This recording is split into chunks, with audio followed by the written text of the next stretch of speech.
الحمد لله وحده والصلاة والسلام على من لا نبي بعده وعلى آله وأصحابه الذين أوفوا عهده.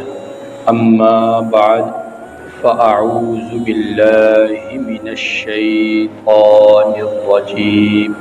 بسم الله الرحمن الرحيم.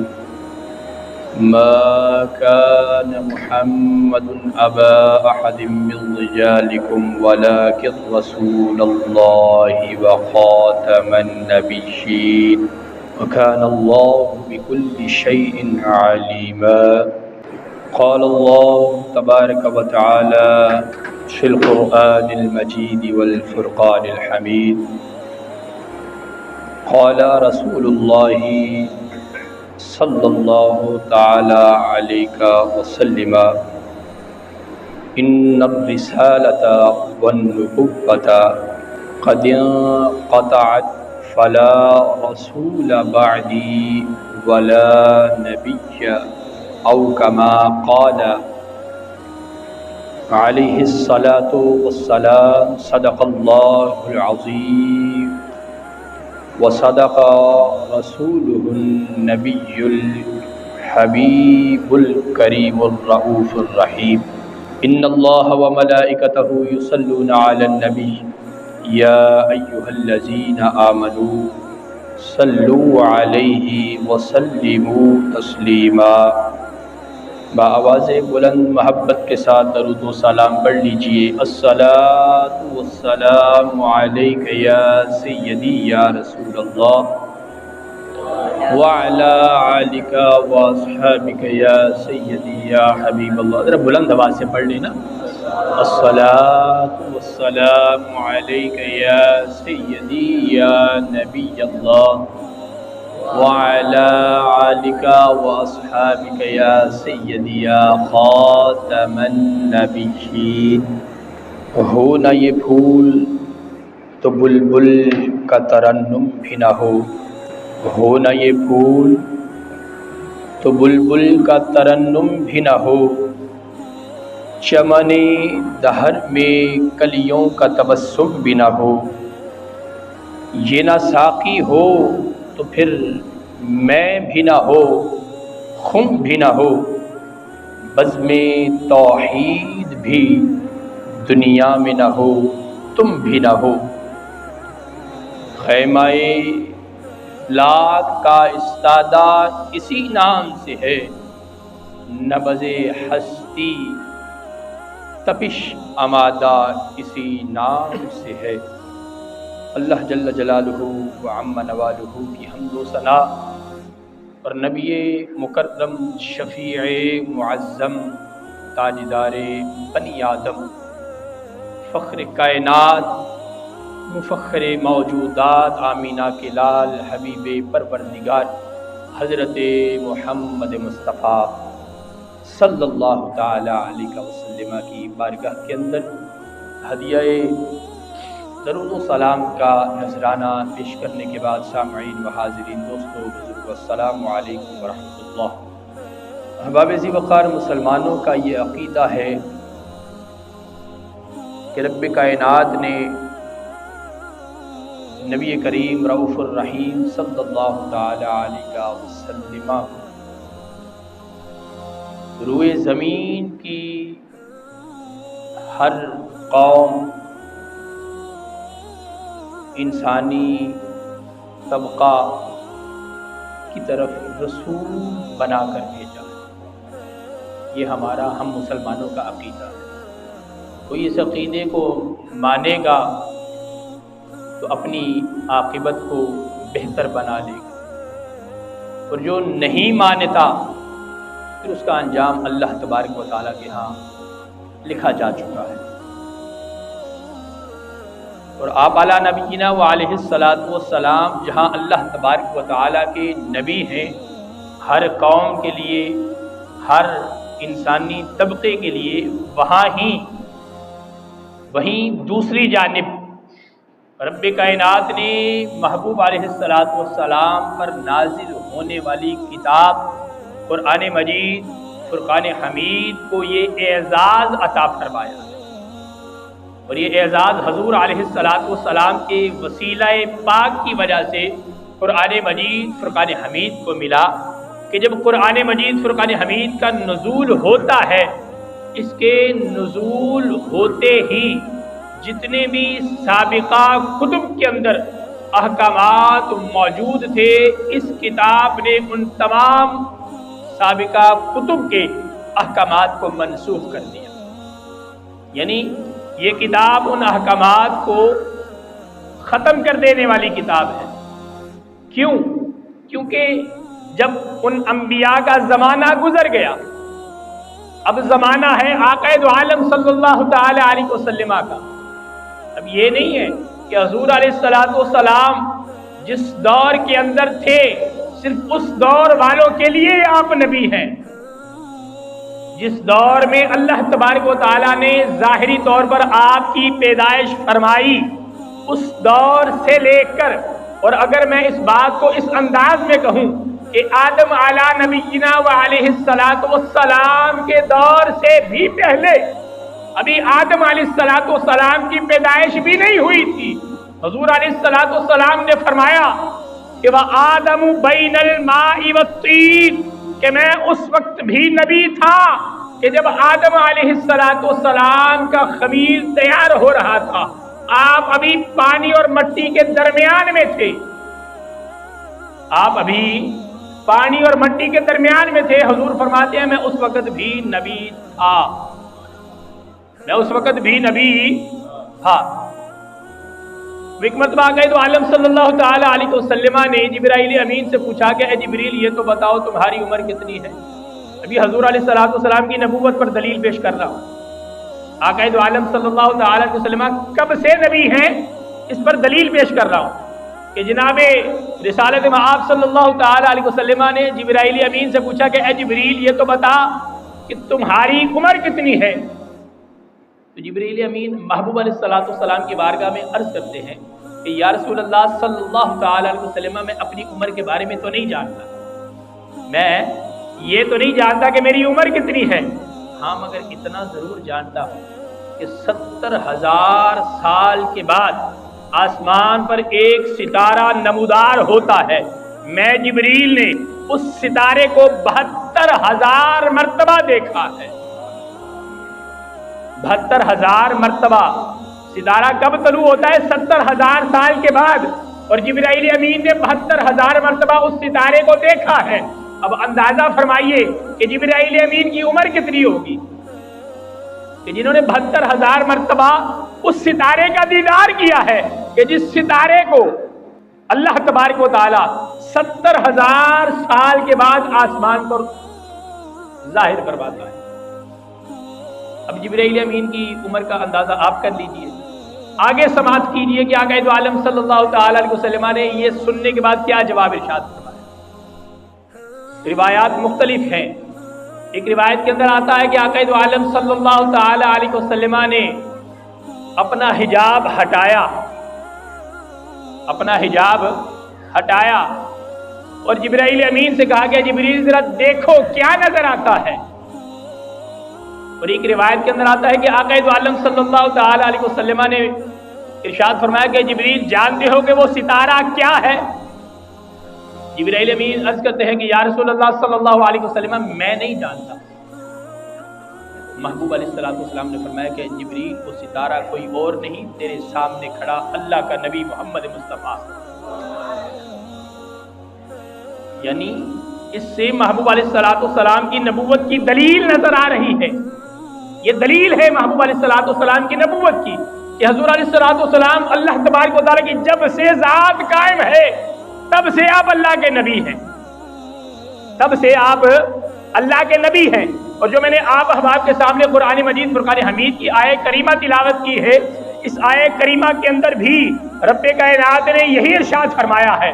اللہ کے کائنات نے قرآن مجید فرقان حمید کے اندر ارشاد فرمایا ما کان محمد ابا احد من رجالکم ولکن رسول اللہ وخاتم النبیین، کہ فرمایا کہ حضرت سیدنا محمد مصطفیٰ صلی اللہ تعالی علیہ وسلم تم مردوں میں سے کسی کے باپ نہیں ہیں، تم مردوں میں سے کسی کے باپ نہیں ہے، بلکہ وہ اللہ تبارک و تعالیٰ کے رسول ہیں، وہ اللہ تبارک و تعالیٰ کے وَلَٰكِن رسول اللہ وخاتم النبیین، وہ اللہ کے رسول ہیں اور خاتم النبیین ہیں، یعنی نبیوں کے سلسلہ کو ختم فرمانے والے ہیں۔ وَكَانَ اللَّهُ بِكُلِّ شَيْءٍ عَلِيمًا، اور اللہ تبارک و تعالیٰ ہر چیز کو خوب جاننے والا ہے، رب کائنات ہر چیز کو جاننے والا ہے، ہر چیز کا علم جو ہے رب کائنات کے پاس ہے۔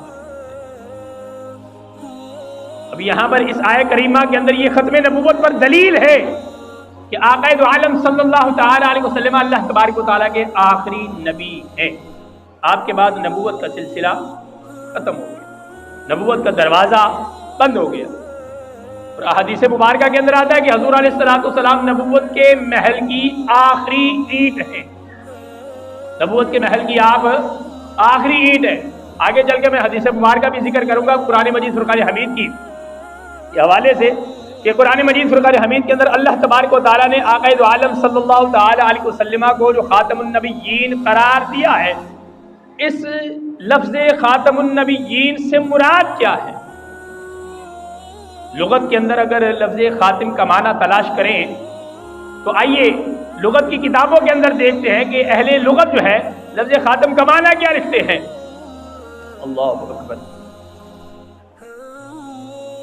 حضرت علامہ ابن منظور افریقی، علامہ ابن منظور افریقی رحمت اللہ تعالی علیہ لفظ خاتم کا معنی یہ بیان کرتے ہیں، وَخِتَامُ الْوَادِي أَقْصَاهُ، وادی کی آخری کنارے کو ختام الوادی کہتے ہیں، وادی کے آخری کنارے کو جہاں پر وادی کا اختتام ہو جاتا ہے اسے کیا کہا جاتا ہے؟ خاتم الوادی، ختام الوادی۔ اور اس کا ایک معنی یہ بھی ہے وَخِتَامُ الْقَوْمِ وَخَاتِمُهُمْ وَآخِرُهُمْ ختام القوم، ختام تا کی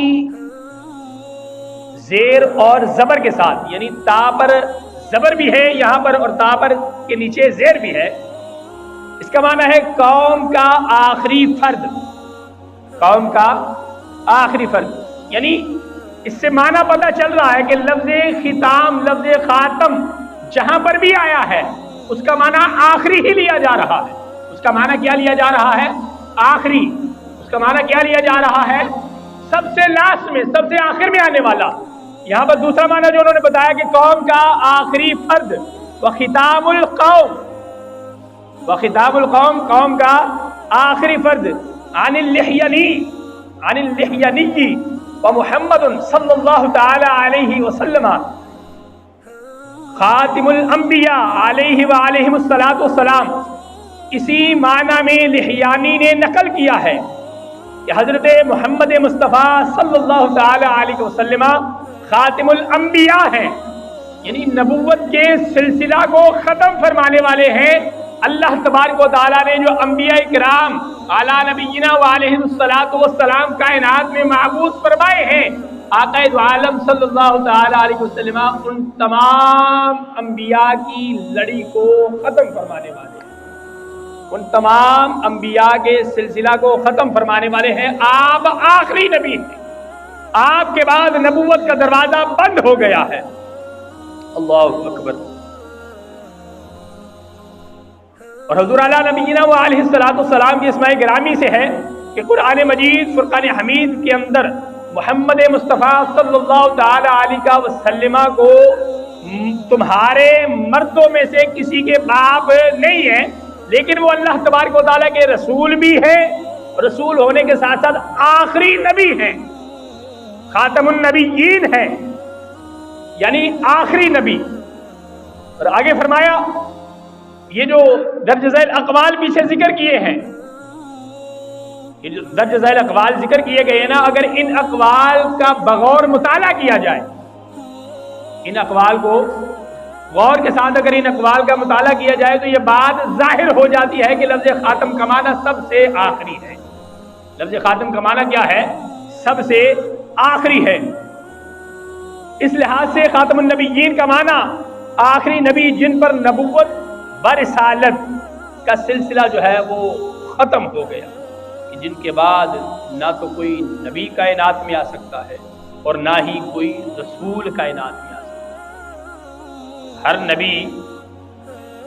ہر نبی رسول ضرور ہوتا ہے، ہر رسول کے لیے لازم نہیں ہے کہ وہ نبی. اور انبیاء کے اندر جتنے بھی اللہ تبارک و تعالیٰ نے اپنے پیغمبر کائنات میں بھیجے نا، ان کی تقسیم دو طرح کی ہے. رسول بھی ہیں ان کے اندر اور نبی بھی ہیں. رسولوں کی تعداد تقریباً 313 کے لگ بھگ ہے، اور بقیہ جتنے بھی 1,24,000 کے اندر جو بقیہ بچ جاتے ہیں وہ تمام کے تمام کیا ہیں؟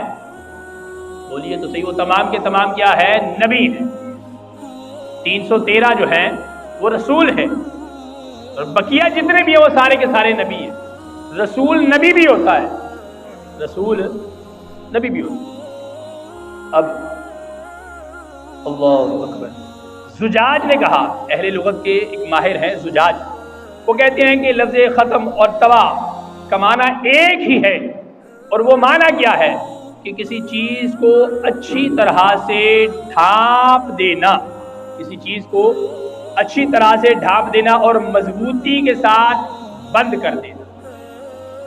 لفظ ختم کا معنی، لفظ طوا کا معنی کسی چیز کو اچھی طرح سے ڈھانپ دینا یا اس طریقے سے بند کر دینا کہ کوئی اس چیز کو کھول نہ سکے. معنی مطلب کیا ہے اس کا؟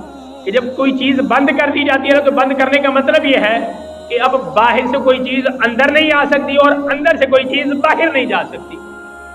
نہ باہر سے کچھ اندر آ سکتا ہے اور نہ ہی اندر سے کچھ باہر جا سکتا ہے. جیسے کہ اللہ تبارک و تعالیٰ کا ارشاد ہے قرآن مجید فرقان حمید کے اندر، کیا ان کے دلوں پر تالے پڑے ہوئے ہیں؟ کیا ان کے دلوں پر، جب کسی کے دل پر تالا لگ جائے تو تالا لگا دینے کا مطلب کیا ہے؟ ہم لوگ اپنے گھروں کو تالے لگا کر سیر و تفریح کے لیے جاتے ہیں، شادی بیاہ کے مقامات پر جاتے ہیں، سارے معاملات، تو تالا لگانے کا معنی کیا ہے؟ تالا کیوں لگاتے ہیں ہم؟ تالا لگانے کا مقصد صرف یہ ہے کہ گھر کے اندر کوئی تالے کو کھولے بغیر نہ جا سکے. جس نے بھی گھر میں اب داخل ہونا ہے نا، وہ تالے کی چابی لے گا پھر گھر میں داخل ہوگا. بغیر چابی کے گھر کے اندر داخل نہیں ہو سکتا، کیونکہ چابی ہوگی، چابی کے ذریعے تالا کھولے گا تو پھر ہی وہ داخل ہو سکتا ہے. اور یہاں پر بھی لفظ ختم کا معنی بھی ہے کہ چیز کو اس انداز کے ساتھ بند کر دینا کہ اب کوئی چیز نہ اندر داخل ہو نہ ہی اندر سے باہر نکل سکے. اللہ اکبر. تو اس اعتبار سے بھی لفظ خاتم کا معنی آخری ہے، کیونکہ تحریر لکھنے کے بعد آخر میں مہر لگائی جاتی ہے کہ نہیں لگائی جاتی؟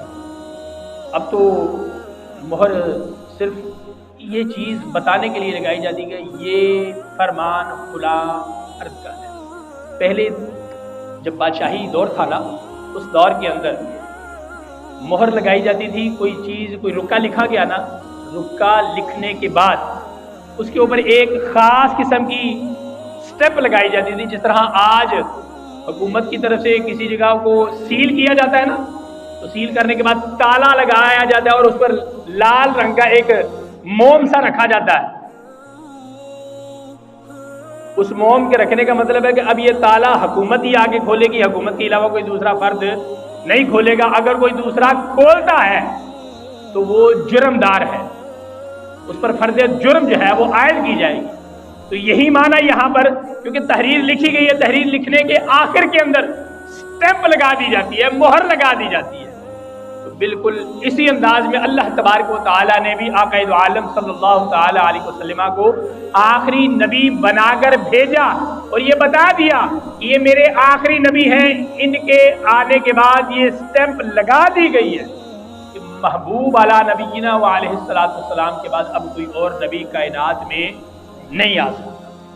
نبوت کا دروازہ ان پر بند ہو گیا ہے. اللہ.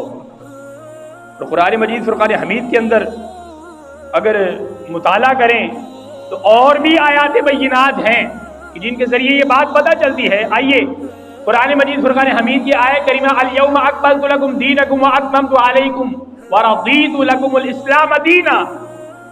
اب آقا دو عالم صلی اللہ تعالی علیہ وسلم کی نبوت حضور علیہ السلام پر آ کر ختم ہو گئی. نبوت جو ہے آقا دو عالم صلی اللہ تعالی علیہ وسلم پر آ کر ختم ہو گئی.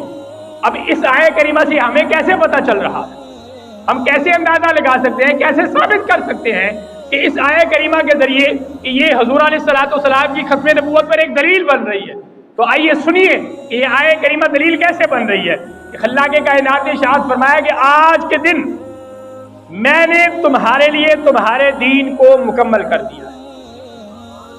آج کے دن میں نے تمہارے لیے تمہارے دین کو مکمل کر دیا ہے اور تمہارے اوپر اپنی نعمت کو تمام کر دیا ہے اور تمہارے لیے اسلام کو بطور دین جو ہے وہ پسند کیا. لیکن الیوم اکملت لکم دینکم واتممت علیکم ورضیت لکم الاسلام دینا. کہ اللہ تبارک و تعالیٰ نے اب یہ اندازہ فرمائیے یہ حکم دین اسلام کو مکمل کرنے کے حوالے سے، دین مکمل کرنے کے حوالے سے، کیا کسی اور نبی پر ایسا کوئی حکم رب کی طرف سے نازل ہوا؟ بولیے تو صحیح ہے. ساتھ دے دیا کرے تھوڑا تھوڑا، کچھ نہیں ہوگا. تائید کر دیں گے نا، تائید کرنے سے آپ رب کی بارگاہ میں میرے حق میں گواہ ہو جائے گے کہ اے مالک اس بندے نے مسند رسول پر بیٹھ کر ہمیں حق سچ بیان کیا تھا اور اس کا حق سچ سن کر ہم نے اس کی تائید کر دی. تو اس آیت کریمہ کے اندر یہ آقا دو عالم صلی اللہ تعالی علیہ وسلم کی نبوت کی ایک دلیل بھی ہے اور ختم نبوت کی دلیل ہے. کیونکہ اس سے قبل جتنے بھی کم و بیش 1,24,000 انبیاء اور رسل اس کائنات میں تشریف لائے، ان میں سے کسی نبی پر رب کائنات نے اس طرح کی کوئی آیت کریمہ کا نزول نہیں فرمایا. اگر کسی اور نبی پر یہ آیت کریمہ نازل ہوئی ہوتی تو پھر شک میں بات پڑ جانی تھی. اب بات شک میں نہیں ہے، بلکہ اب رب کائنات نے یہاں پر یہ بات واضح کر دی ہے کہ لوگوں سن لو کہ تمہیں جو میں نے نبی عطا فرمائے ہیں اس نبی پر میں نے نبوت ختم فرما دی. اسی لیے تو رب کائنات نے فرمایا ہے کہ آج کے دن الیوم اکملت لکم، آج کے دن میں نے تمہارے اوپر تمہارا دین مکمل کر دیا، تمہارے اوپر اپنی نعمت کو مکمل کر دیا اور تمہارے لیے جس دین کو میں نے، کس نے؟ رب کائنات نے جس دین کو ہمارے لیے پسند کیا ہے وہ دین کوئی اور دین نہیں ہے، وہ دین اسلام ہے. یہ جملے اسی کے لیے کہے جائیں گے نا کہ جس کے بعد کوئی اور آ ہی نہیں سکتا، جس کے بعد کوئی اور آ ہی نہیں سکتا. اور ہمیں اپنے مقدروں پر ناز کرنا چاہیے، فخر کرنا چاہیے ہمیں اپنے مقدروں پر کہ رب کائنات نے ہمیں آقا دو عالم صلی اللہ تعالی علیہ وسلم کا امتی بنا کر اس کائنات میں بھیجا ہے. ہمیں اپنے مقدروں پر ناز کے نہیں ہے؟ ناز کرنے کی بات ہے کہ نہیں ہے؟ اور آقا دو عالم صلی اللہ تعالی علیہ وسلم کی نبوت کو جھٹلاتے ہوئے کوئی ایسے ہی اٹھ کر کہہ دے کہ میں اللہ کا نبی ہوں، کیا ہم اس بات کو تسلیم کر سکتے ہیں؟ کیا ہماری غیرت گوارا کر سکتی ہے؟ ایسے جھوٹے آدمی کا کیا انجام ہونا چاہیے؟ من سب نبیا فاقتلوا. قبلہ بابا جی ہمیں یہ سبق سکھا گئے ہیں، بتلا گئے ہیں کہ جو حضور علیہ السلام کی ناموس پر حملہ کرے نا اس کے لیے نرم لہجہ نہیں اختیار کرنا، نرمی کے الفاظ اس کے لیے نہیں بولے جا سکتے. اور جب وہ اپنی زبان دراز کرنے سے پہلے یہ بات سوچ ہی نہیں رہا کہ میں کس کے لیے زبان درازی کر رہا ہوں، میں کس کے لیے اپنی زبان کو لمبا کر رہا ہوں، کس کی شان کے اندر میں گستاخی کر رہا ہوں، جب اس نے یہ نہیں سوچا تو پھر تم اور میں یہ بات کیوں سوچ لیں کہ اس کی گردن اس کے تن کے ساتھ باقی رہ جائے گی. یہ سبق ہمیں جناب فاروق اعظم نے سکھایا، یہ سبق ہمیں کسی اور نے نہیں. خلیفہ دوم حضرت جناب عمر بن خطاب رضی اللہ تعالی عنہ ہمیں یہ سبق سکھا گئے ہیں. بشر منافق کا واقعہ یاد ہے نا، ایک یہودی اور بشر کا کسی معاملے میں جھگڑا ہوا، آقا دو عالم صلی اللہ تعالی علیہ وسلم کی بارگاہ کے اندر پہنچے، دونوں کے دونوں فریقین کی گفتگو محبوب علیہ السلام نے سماعت فرمائی. جب گفتگو سماعت فرمائی تو محبوب علیہ السلام نے فیصلہ اس یہودی کے حق میں سنا دیا. اب بارگاہ رسالت مآب صلی اللہ تعالی علیہ وسلم سے جیسے ہی باہر نکلتے ہیں، یہودی خوش تھا حضور علیہ السلام کے فیصلے کو سن کر کہ میں بے شک یہودی ہوں مگر مسلمانوں کے نبی نے فیصلہ درست کیا ہے، انصاف پر مبنی فیصلہ کیا ہے. اب جیسے ہی بشر وہاں سے باہر نکلتا ہے، حضور علیہ السلام کے در دولت سے کاشانہ نبوت سے جب باہر نکلتا ہے تو کہتا ہے میں یہ فیصلہ نہیں مانتا، یہ فیصلہ فاروق اعظم کی بارگاہ میں لے کر جاؤں. تو جب فاروق اعظم رضی اللہ تعالیٰ عنہ کی بارگاہ میں پہنچا، معاملہ سارا پیش کیا، یہودی کی بھی گفتگو سنی گئی. اب یہودی نے اپنی گفتگو کرنے کے بعد کہا کہ اے فاروق سن لو، فیصلہ سنانے سے پہلے میری ایک اور بات ہے، اس بات کو بھی سماعت کر لو. جناب فاروق اعظم رضی اللہ تعالیٰ عنہ آپ نے فرمایا کہ حکم کرو، کیا بات ہے؟ وہ کہتے ہیں کہ جی یہ جس کیس کو آپ کے پاس لے کر آئے ہیں نا، اس کا فیصلہ آپ کے نبی حضرت محمد مصطفیٰ صلی اللہ تعالیٰ علیہ وسلم میرے حق میں فرما چکے ہیں. یہ فیصلہ حضور علیہ السلام نے میرے حق میں فرما دیا ہے. اب جب جناب فاروق اعظم رضی اللہ تعالیٰ عنہ نے یہ سنا نا کہ یہ فیصلہ سنا دیا گیا ہے، تو آپ نے فرمایا کہ رکو میں بھی آتا ہوں. آپ گھر تشریف لے گئے، ننگی تلوار نیام سے باہر نکال کر ہاتھ میں تھامے ہوئے اگر کوئی کلام نہیں کیا، سب سے پہلا کلام یہی کیا کہ جو میرے نبی کا فیصلہ نہیں مانتا عمر فاروق کی تلوار اس کے لیے یہی فیصلہ کرتی ہے، بشر کا سر تن سے جدا کر دیا.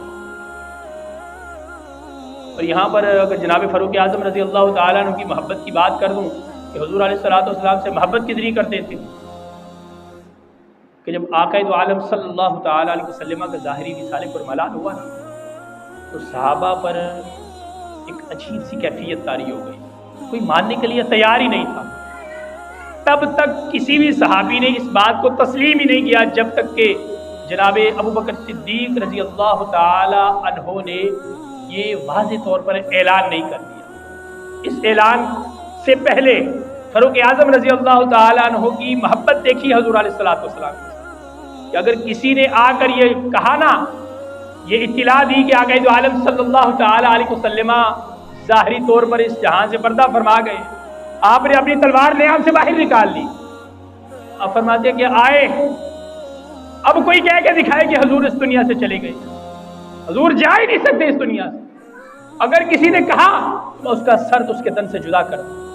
یعنی یہ محبت ہے جناب فاروق اعظم رضی اللہ تعالیٰ عنہ کی محبوب علیہ السلام سے. یہاں پر میں ایک بات اپنی طرف سے کرنا چاہوں گا، یہ حدیث کے الفاظ نہیں، اپنی طرف سے یہ بات کرنا چاہوں گا. تھوڑا سا غور و فکر کرنا چاہیے ہمیں کہ ہر اس فرد واحد کے لیے یہ لمحہ فکریہ کی بات ہے. اندازہ لگا کر بتائیے آقا دو عالم صلی اللہ تعالی علیہ وسلم کے بعد، حضور علیہ السلام کے بعد کائنات کے اندر سب سے معزز ترین ہستیاں کون تھیں؟ سب سے معزز ترین ہستیاں، اوورال بات کر رہا ہوں، اوورال بات. آقا دو عالم صلی اللہ تعالی علیہ وسلم کی اہل بیت معزز ہیں کہ نہیں؟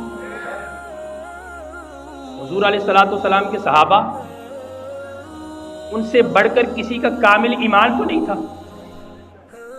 یا اگر کہوں کہ ان سے بڑھ کر کسی کا کامل ایمان تو نہیں ہے. میں کہوں کہ میرا ایمان کامل ہے، کہہ ہی نہیں سکتا، گناہگار ہی اتنا، نیکیاں ہیں ہی کوئی نہیں میرے پلڑے کے اندر. یہ اللہ کا کرم ہے کہ اللہ تعالیٰ نے مجھے اپنے محبوب کے مسند پر بٹھا دیا، مگر میرے اندر ایسی کوئی خوبی نہیں ہے. اب جبکہ ہمیں یہ پتہ ہے، یہ بات ہمارے سامنے ظاہر ہو گئی ہے کہ محبوب علیہ السلام کے بعد کائنات کے اندر اگر کوئی شخصیت سب سے معزز ترین ہے وہ حضور کی اہل بیت ہے یا حضور کے صحابہ ہیں، جن کا ایمان ہمارے سے بھی کئی درجے بڑا ہے. یعنی کامل ایمان والا اگر کسی کو کہا جائے نا تو وہ ہستیاں ہیں. یار ان ہستیوں میں سے کسی کے اندر اتنی جرت پیدا نہیں ہوئی کہ وہ نبوت کا دعویٰ کر سکے تو پھر آج کا ملا کیا نبوت کا دعویٰ کیے بیٹھا ہے. سوچ نہیں سکتے ہم اس بات کو. 7 ستمبر جو کل دن گزرا ہے، علامہ شاہ احمد نورانی صدیقی رحمۃ اللہ تعالی علیہ، 7 ستمبر 1974 4:35 پر آپ کی محنت رنگ لائی اور کاغذات پر یہ لکھ دیا گیا کہ قادیانی جو ہیں غیر مسلم ہے، ان کا مسلمانوں سے کوئی تعلق نہیں ہے. اب یہ فیصلہ ہونے سے پہلے شاہ احمد نورانی صدیقی رحمۃ اللہ تعالی علیہ آپ کے پاس قادیانیوں کا وفد آتا ہے. آپ کے پاس قادیانیوں کا وفد آتا ہے اور کیا کہہ رہے ہیں؟ 10 لاکھ 1 کروڑ روپیہ لے کر آپ کی بارگاہ میں آئے اور کہتے ہیں کہ جی آپ کہیں کہ جی میں قادیانیوں کا جو سربراہ ہے نا گاما کانا، میں اسے نبی نہیں مانتا، پیشوا ضرور مان لیتا ہوں، اس کو پیشوا ضرور مان لیتا ہوں، رہنما ضرور مان لیتا ہوں. تو امام شاہ احمد نورانی صدیقی رحمۃ اللہ تعالی علیہ آپ نے جو اس وقت جملے ارشاد فرمائے نا، تاریخ میں رقم ہو گئی. سنہری حروفوں سے لکھنے والے حروف الفاظ ہیں. آپ فرماتے ہیں کہ تمہارا میرے پاس پہنچنا بڑی دیر سے ہے، میرا پہلے ہی سودا ہو چکا ہوں، میں پہلے ہی فروخت ہو چکا ہوں. وہ جو وفد آیا تھا نا وہ کہتا ہے کہ جی ہے، ہم سے بھی زیادہ کسی نے قیمت لگا دی آپ کی، ہم سے بھی بڑھ کر کسی نے آپ کو روپیہ پیسہ دیا ہے. ذرا اندازہ کیجیے یہ کس وقت کی بات کر رہا ہوں، 1974 کی. 1 کروڑ روپیہ بڑا معنی رکھتا ہے، کوئی چھوٹی موٹی رقم نہیں ہے. 1 کروڑ روپیہ یہ اس وقت کی بات ہے کہ جب یہ 5 پیسے کے ٹکے ٹکے یہ چلتے تھے. اس وقت بڑی اہمیت ہوتی تھی 5 پیسوں کی، 10 پیسوں کی. 1000 روپیہ جس کے پاس ہوتا تھا نا بڑا وہ زمیندار بندہ کہلایا کرتا تھا. اس وقت کی میں بات کر رہا ہوں.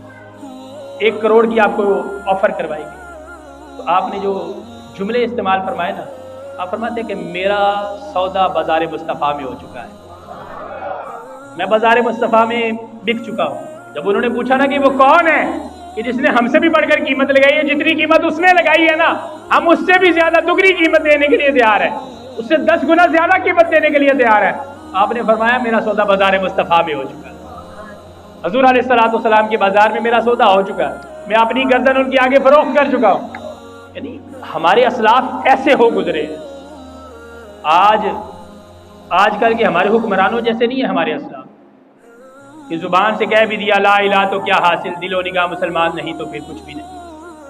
ایسے نہیں تھے ہمارے اسلاف. جو بات کر دی زبان سے نکال دی، پھر اس بات پر ڈٹ گئے اور مرتے دم تک اسی پر قائم رہے، مرتے دم تک. شاہ احمد نورانی صدیقی رحمۃ اللہ تعالی علیہ یہ آپ کا یہ جملہ جو ہے یہ اس بات کی واضح دلیل ہے. تو خریدنے آئے ہیں، آپ نے اپنے آپ کو بکنے نہیں دیا، واضح طور پر کہہ دیا کہ میں پہلے ہی بکا ہوا، تم میرا سودا نہیں لگا سکتے، تم مجھے خرید ہی نہیں سکتے. حتیٰ کہ یہاں تک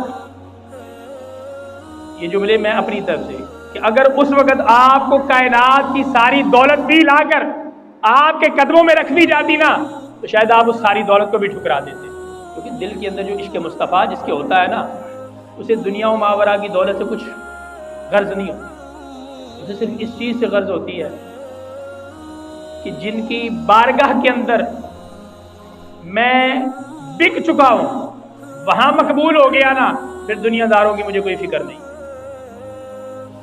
اور محبوب علیہ نبینا علیہ الصلوۃ والسلام وہ اللہ تبارک و تعالیٰ نے قرآن مجید فرقان حمید کے اندر یہاں تک فرمایا کہ وما ارسلناک الا رحمۃ للعالمین.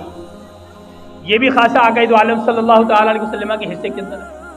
کسی اور نبی کے بارے میں تو نہیں اللہ تعالیٰ نے فرمایا، کسی اور نبی کو یہ تو نہیں کہا کہ اے نبی آپ یہ اعلان کر دیجئے کہ آپ تمام جہانوں کے لیے رحمت بن کر آئے ہیں، بلکہ یہ بھی آقا دو عالم صلی اللہ تعالیٰ علیہ وسلم کے حصے میں آئی بات کہ اللہ تبارک و تعالیٰ نے آپ سے فرمایا کہ اے نبی آپ فرما دیجئے کہ وما ارسلناک الا رحمۃ للعالمین، آپ تمام جہانوں کے لیے رحمت بن کر آئے، آپ کو تمام جہانوں کے لیے رحمت بنا کر بھیجا.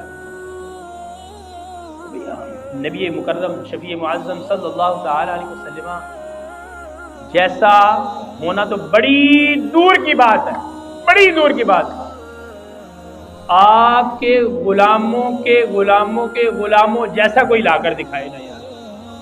یہاں پر مجھے پھر حضرت خواجہ اویس قرنی اللہ آپ کی حضور سے جو محبت تھی، کبھی حضور کی بارگاہ میں حاضر نہیں ہوئے، حضور کو ظاہری طور پر دیکھا نہیں ہے، مگر اللہ تبارک و تعالیٰ نے محبوب علیہ الصلوۃ والسلام کا سارا حلیہ آپ کے سامنے رکھ دیا۔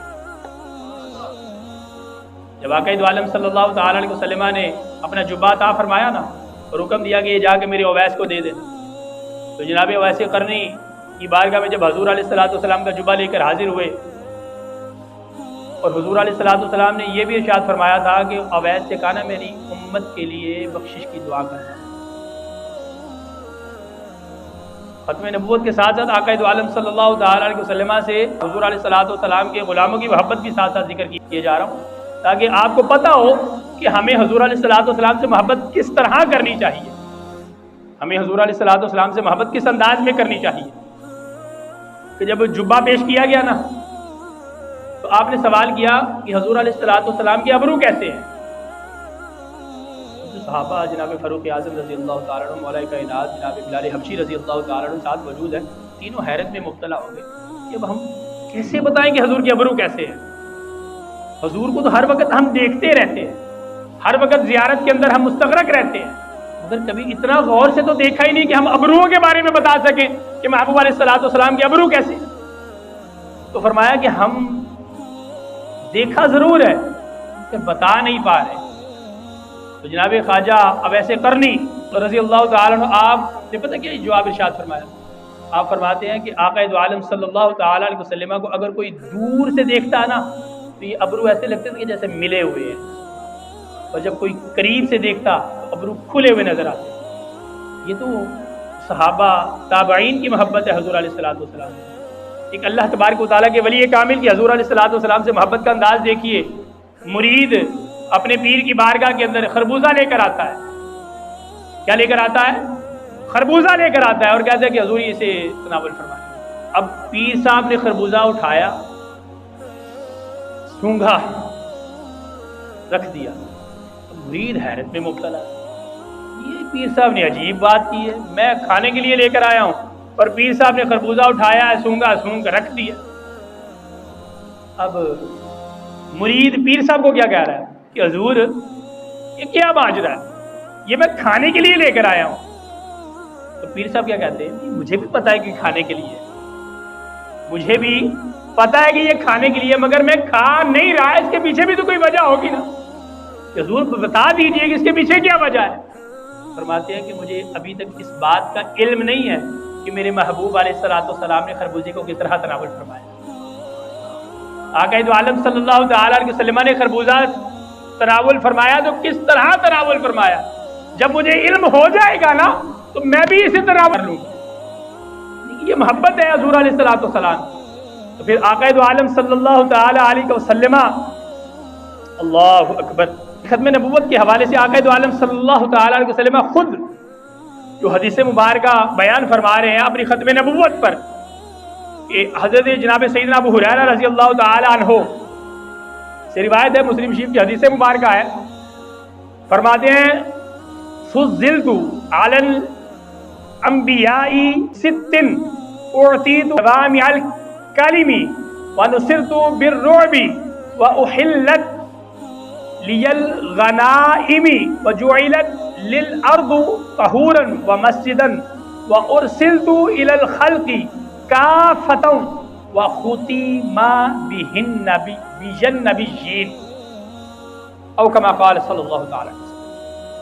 کہ جناب حضرت سیدنا ابو ہریرہ رضی اللہ تعالی عنہ آپ روایت کرتے ہیں کہ آقا دو عالم صلی اللہ تعالی علیہ وسلم نے ارشاد فرمایا کہ مجھے 6 باتوں میں انبیاء کرام علیہم الصلوۃ والسلام سے فضیلت حاصل۔ کتنی باتیں؟ 6 باتوں۔ محبوب علیہ الصلوۃ والسلام نے کیا ارشاد فرمایا کہ مجھے تمام انبیاء سے 6 باتوں کے حوالے سے برتری حاصل ہے۔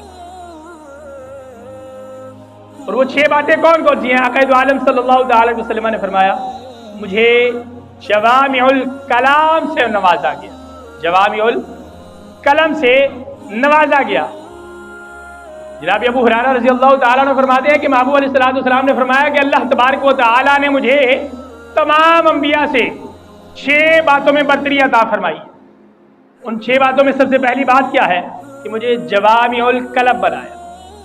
دوسری بات جوامع الکلم سے نوازا گیا، اور دوسرا فرمایا کہ الفاظ مختصر اور معنی کا بحر پیدا کنار، یعنی الفاظ تو تھوڑے ہیں مگر ان کے معنی بہت زیادہ، تلاش کرتے چلے جاؤ۔ اور تیسری فضیلت کہ روب کے ذریعے رب کائنات نے میری مدد فرمائی۔ محبوب علیہ الصلوۃ والسلام کے رخ انور کی طرف جو دیکھتا نا وہ حضور کا ہی ہو کر رہ جاتا۔ اتنی کشش رب کائنات نے محبوب علیہ الصلوۃ والسلام کے بددعا والے چہرے پر رکھی۔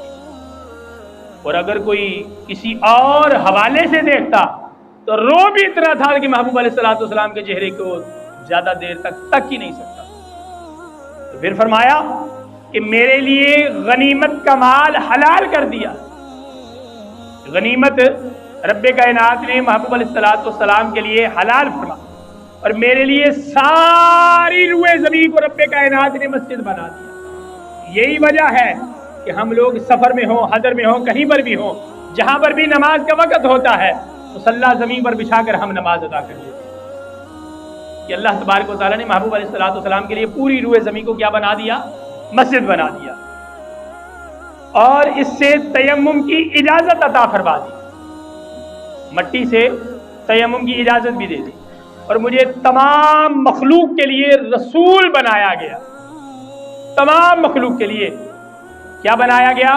رسول بنایا گیا، اور میری ذات سے انبیاء کا سلسلہ جو ہے وہ ختم فرما دیا۔ اور ایک حدیث مبارکہ کا مفہوم یوں بھی ہے کہ محبوب علیہ نبینا و علیہ الصلوۃ والسلام نے ارشاد فرمایا کہ اللہ تبارک و تعالیٰ نے مجھے بھیج کر نبوت کے دروازے کی آخری اینٹ کو پورا کر دیا۔ کسی شخص نے محل بنایا، محل بنانے کے بعد کوئی اس محل کو دیکھنے کے لیے آتا ہے، سارے محل کا وہ معائنہ کرتا ہے، تو ایک جگہ پر ایک چھوٹا سا سوراخ باقی رہ جاتا ہے۔